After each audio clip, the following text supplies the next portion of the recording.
constitutional injunction is provided for with a practical expression across various spheres of government within the Republic, including the local sphere. Therefore, my directorate, it was founded in this particular provision of the Constitution that the Municipal Council resolved to establish it. The functions of city integrity investigation involve the following: promotion of respect of human rights and cultivate the culture of human rights within eThekwini municipal area, to investigate any conduct in the affairs of the municipality which is alleged to be improper or to result in an impropriety or prejudice, including maladministration, corruption, abuse of power, undue delays, and unfair discrimination. City Integrity Investigation Directorate is also responsible for the proactive implementation of fraud prevention strategy, which include the following: creation of awareness through education and training, conduct anti-fraud and anti-corruption program for both internal and external stakeholders, conduct fraud risk assessment, maintain corruption database, and maintain fraud risk register. The City Integrity Investigation Unit has the following powers: to resolve dispute by mediation and negotiation. And we investigate, and we have powers to recommend appropriate corrective action. The municipality has adopted a zero-tolerance stance against fraud, corruption, racism, the violation of human rights. Building an ethical and corrupt-free organization is a key strategic focus of eThekwini municipality. As such, municipalities' management and political leadership act as champions for the eradication of fraud and corruption and ensure there is no interference or hindrance in investigation. eThekwini is blessed with the political leadership that regards the concept of separation of power as sacrosanct. At all material time, the political leadership respects the boundary between the political and administrative spheres of the municipality. The culture of openness and transparency is orchestrated from the top echelon of the municipality. It is an utmost paramount that appropriate tone is set by top structure of the institution in the fight against fraud and corruption. Therefore, the city is in a good space in terms of having unwavering commitment to act without fear or favor or prejudice in the fight of a scourge of fraud and corruption. eThekwini municipality always urges citizens to continue reporting allegations of criminal activities, not only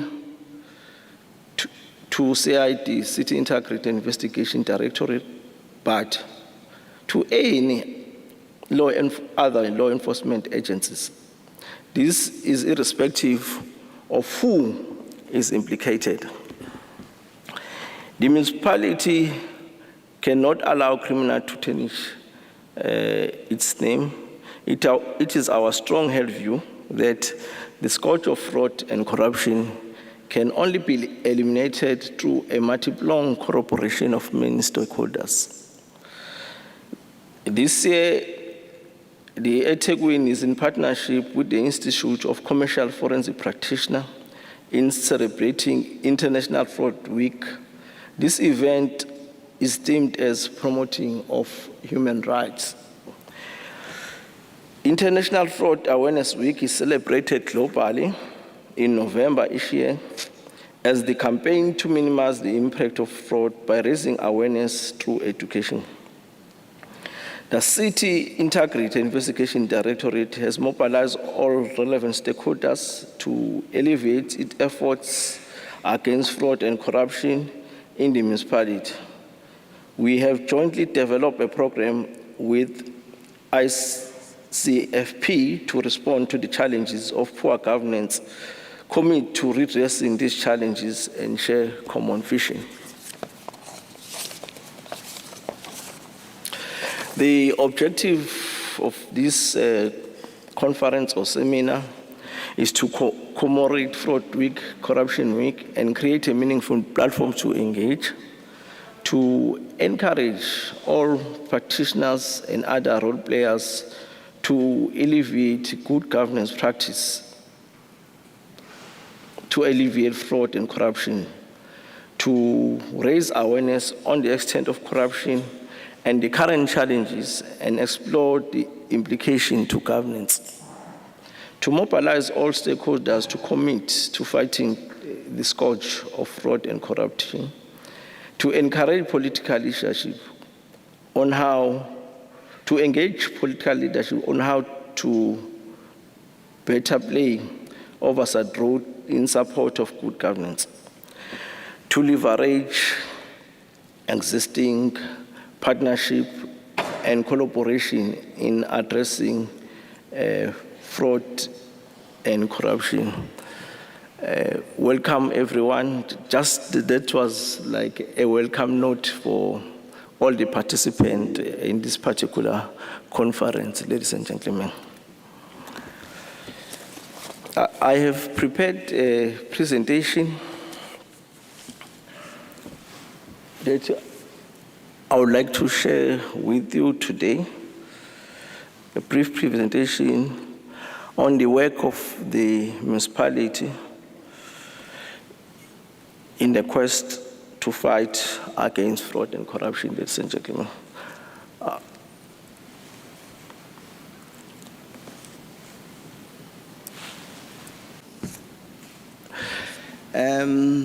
Already I have alluded to the mandate of the City Integrity Investigation Unit that we investigate fraud, corruption, maladministration, and any other allegation of misconduct involving the municipality and municipal staff and municipal entity staff, including the contractors that are contracted to the city. Our strategic objective as the city, we want to create a clean and accountable organization, implement effective forensic investigation, promote human rights and good governance principle. That's how, as a directorate, we are set up institutionally. We have got 4 divisions. The one that is on top is forensic investigation, which is seized with the duty of onboarding all the complaints that get reported to the municipality relating to fraud and corruption and maladministration. We have an administration support that provides us with an administration backup. We have ombud services and fraud prevention. All the service delivery complaints get to be investigated by that particular division of city integrity. And let's suppose allow Bob Mayor to come forward. Welcome His Worship.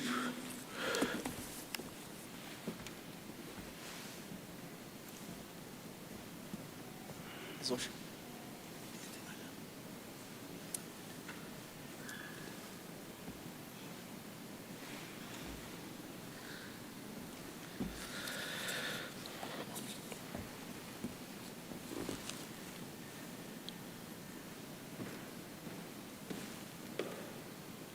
welcome His Worship, Babu Mayor, Babu Nonkosi.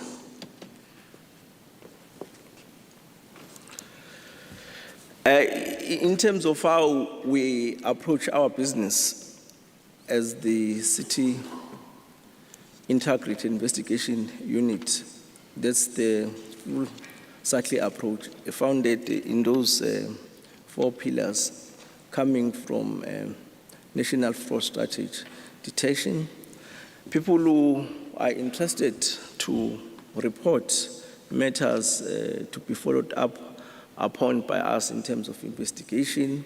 We have a whistleblower hotline.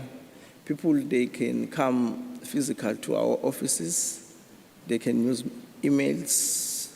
They can write letters to us and telephone us. In terms of other matters that get reported, we get matters from Financial Misconduct Disciplinary Board. As they do not have an investigative capacity, they refer matters to us to investigate.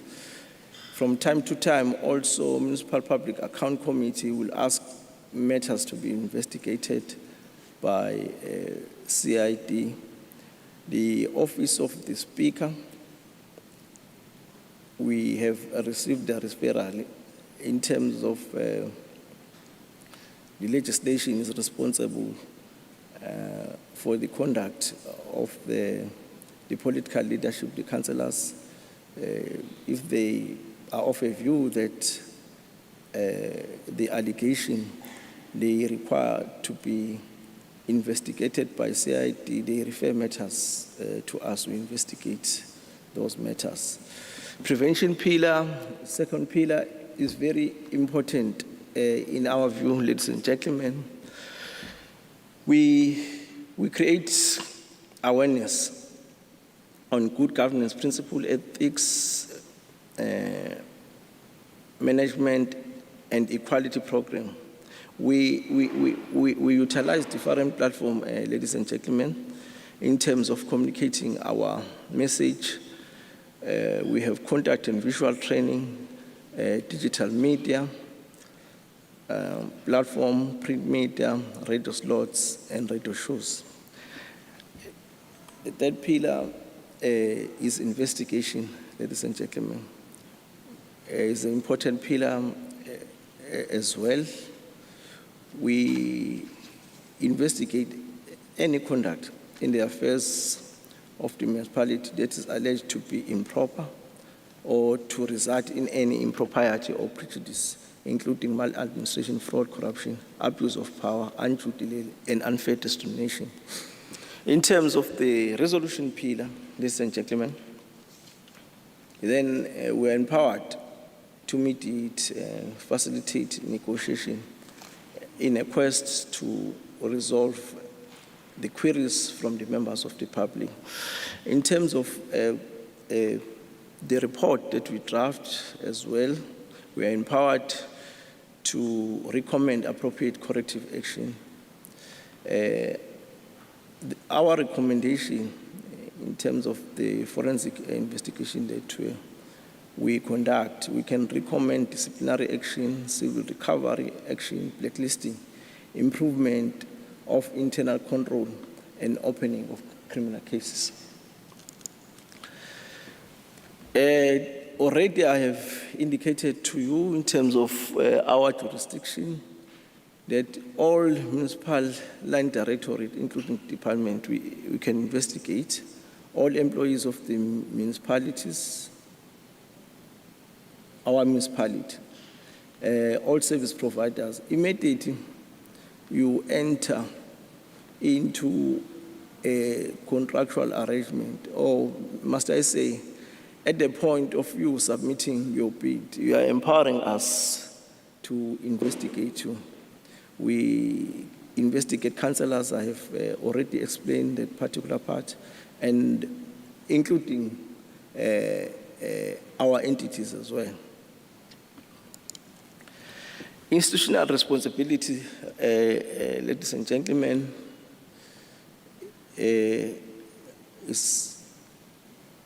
is reflected in the slide. The Office of the Accounting Officer, in terms of the Section 32 of Municipal Finance Management Act, must ensure that municipality has maintained an efficient and transparent system of financial risk control. So we try to assist as a directorate to ensure that the accounting officer fulfill that legal obligation. Executive directors are expected to take responsibility for daily operation and internal controls. So after we have investigated, we made findings and recommendations, we'll forward our report to the executive director or a director, depending who's implicated in our report. Oversight committees, we execute their duties as set out in the relevant legislation. We report to oversight committee as a CID. Internal audit, our MRS, they perform their duties. If they find evidence of fraud and corruption, they report those matters to us for further investigation. Already I have indicated what is the role of City Integrity and Investigation Unit, ladies and gentlemen. That's a performance scorecard of our unit, ladies and gentlemen, that are the results of the performance of the unit for the past financial year. I included the performance year for 2023 and 2025 so that we can see whether we are progressing or regressing in terms of our performance, ladies and gentlemen. Create a clean and accountable organization in terms of our target is set at 95%, but for 2023-2024, we have achieved 103.21%. So in terms of our performance, we have exceeded our target. For the past financial year, we were able to achieve 112.6%. Last year, we resolved, in terms of the cases, 426. Previous financial year, 2023-24. For 24-25, we resolved 547 cases, ladies and gentlemen. In terms of implementation of the project in human rights and good governance program, for 2023, our target there was 90, but we managed to achieve 105. For 24-25, our target there was 90%, but we managed to achieve 95%. So, ladies and gentlemen, the scorecard that you see, that is reflected, that performance is already. So, as the directorate, there's not even one in terms of our key performance area where we are not doing well. In terms of the success of the directorates, last year, ladies and gentlemen, in terms of conducting training that I have alluded to earlier on, and engagement with communities, we In terms of the internal communication activities, meaning that the training that we roll out targeting the internal audience within the municipality, we have completed 97. The communities outside the municipality, we have conducted 90 communication activities. The generic comments there on the side, it shows the major event that we were able to facilitate for the past financial year. Is this conference that was held on the 14th of 2024, and we had a human rights event held at Kwamash Hall on the 28th, 08/2025, and we had human rights event held at Moses Mapita on the 8th of the 8th March 2025. In terms of the criminal cases registered, we have, for the past financial year, that would be our